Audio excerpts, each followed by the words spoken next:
mewawancarai pelaku usaha tanaman bunga atau hias, disusun oleh Daniel Simanjuntak, Perencanaan Wilayah Pedesaan. Salam sejahtera bagi kita semua. Baiklah, di sini saya memperkenalkan diri terlebih dahulu. Perkenalkan, nama saya Daniel Simanjuntak, mahasiswa Polbangtan Medan, Prodi Penyuluhan Pertanian Berkelanjutan kelas STAN 1B. Di sini saya akan mewawancarai seorang pengusaha atau pelaku usaha, yaitu tanaman bunga atau tanaman hias yang viral di era COVID-19 ini. Yang dimana dulunya kita ketahui bunga seperti kayak bunga keladi-keladi tersebut sering kita jumpai di persawahan ataupun di bawah pohon kelapa sawit, namun hanya kita abaikan begitu saja. Ketika semenjak era COVID-19 ini, bunga tersebut menjadi viral dan banyak dicari oleh orang-orang lain, sehingga mereka dapat membuka suatu usaha di era COVID-19 ini. Ini merupakan manfaat waktu atau keadaan yang pengusaha lakukan, yang dimana seperti pemerintah mengatakan melakukan pekerjaan dari rumah, melakukan aktivitas dari rumah, dan melakukan belajar dari rumah. Tidak berlama-lama, marilah kita berkunjung langsung atau langsung bertanya kepada beliau tersebut untuk menanyai pengusahanya di dalam tanaman bunga atau tanaman hias.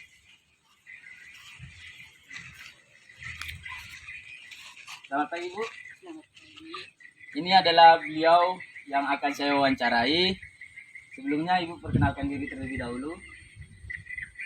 Nama saya Mak Mega Buru Sirait. Oke. Beliau adalah bernama Mak Mega Buru Sirait yang akan saya wawancarai tentang tanaman bunga ini atau tanaman hias. Sebelumnya, sejak kapan sih Ibu melakukan atau membuka usaha dalam tanaman bunga ini? Kalau membuka usaha bunga ini memang semenjak COVID.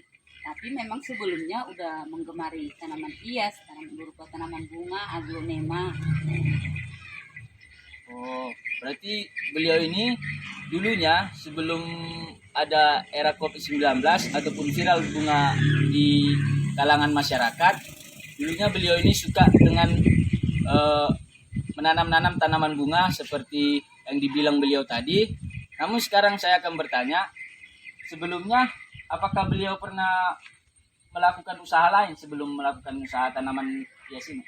Iya, saya mau seorang tukang jahit. Jadi karena keadaan COVID, usaha di rumah, jadi yang memerlukan jahitan nggak pala seberapa, ya pindah profesi lah berupa bunga-bunga hias ini karena memang lagi tenarnya di masa COVID ini.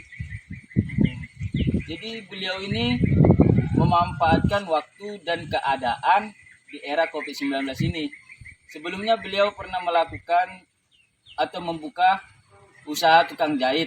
Namun karena peminatnya berkurang, beliau telah membuka usaha tersebut sehingga beliau dapat memenuhi kebutuhan kehidupannya sehari-hari. Jadi Bu, misalnya seandainya tanaman bunga hiasan ini atau tanaman bunga ini sudah tidak viral lagi, apakah yang Ibu lakukan? Apakah tetap masih memeliharanya atau berpindah ke profesi lain?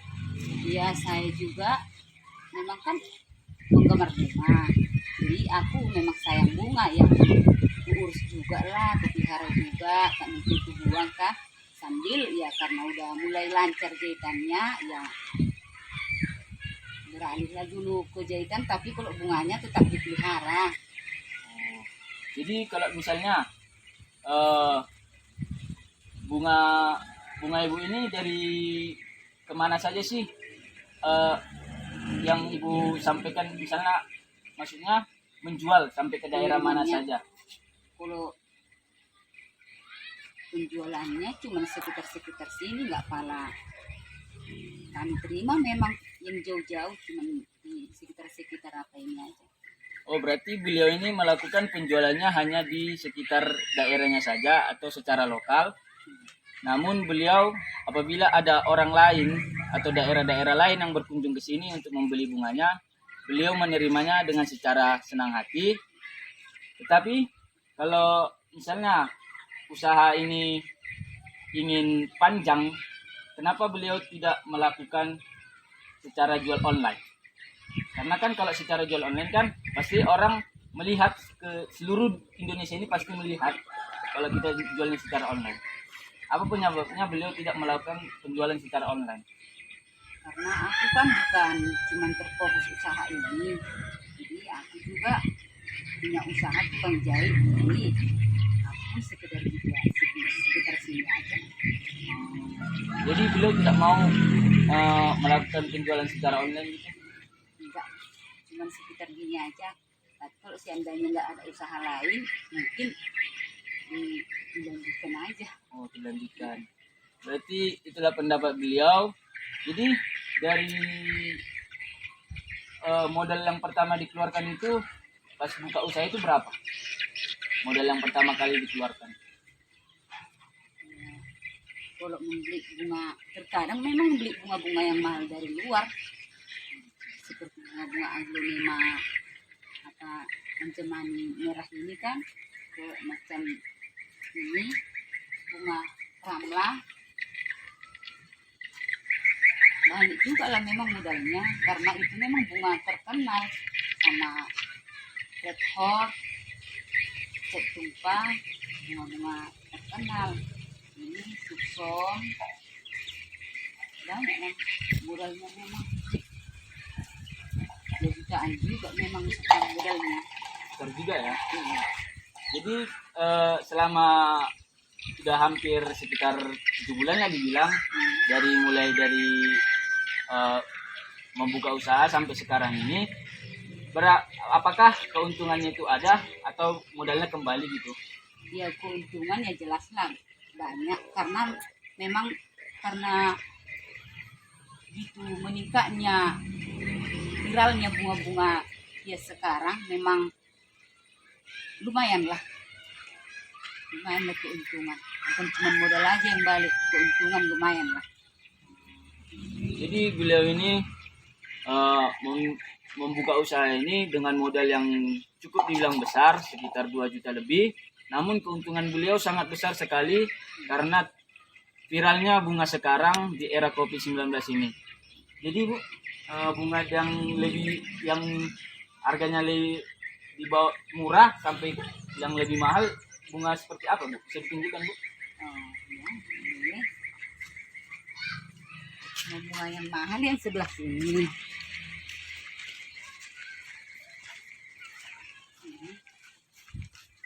Karena ini bisa dijual murah karena dia menghasilkan bibit yang banyak. Seperti ini bibitnya satu saja udah sekian butir bibitnya nanti, jadi ya tentunya kan ya bisa lah menghasilkan banyak. Tapi kalau bunga-bunga yang mahal tentunya nggak bisa karena agak susah dia berkembangnya.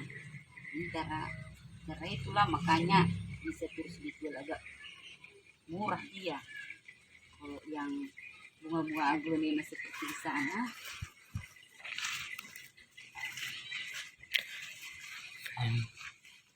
ini aglonema ini harganya ratus-ratusan, ada yang 400, 300, 200. Ini seperti red hot yang merah sana 3,5, ini ramla 300.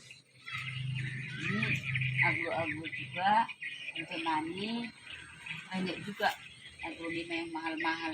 Jadi cara berkembangnya pun agak lamaan. Jadi ya tentunya bisa bertahan harga lah karena modalnya agak susah keluar. Karena terus nggak cepat dia berkembangnya. Oh, jadi kalau dengan harga bunga yang seperti aglonema ini sekitar 300 ke atas itu, apakah ada peminat yang membeli? Ya kalau waktu lagi viralnya ini memang melebihi dari situ, ada juga peminatnya. Tapi kalau di air-air ini mulai agak apaan? Udah sunyi ya. Agak berkurang ya. Itulah tadi mengenai harga bunga mulai dari yang termurah sampai yang terbesar. Jadi sampai saat ini beliau masih mempertahankan usaha bunganya. Namun walaupun bunga ini nanti tidak viral lagi, beliau bakalan tetap memelihara bunga tersebut akibat beliau sangat suka dengan memelihara bunga. Lagian pun kalau kita memelihara bunga itu merupakan suatu udara yang segar. Oksigen kita itu menjadi segar ketika kita hirup di pagi hari maupun di malam hari. Jadi Ibu, misalnya lah, ini trending sampai selama-lamanya, misalnya sampai kapanpun panjangnya ini, apakah Ibu bakalan tetap membeli bibit bunga tersebut atau Ibu sendiri yang membibitkan? Iya. Kalau saya sendiri sih kalau merasa nggak pala mesti membeli lagi karena rupa macamannya udah agak lengkap, dibibitkan saja.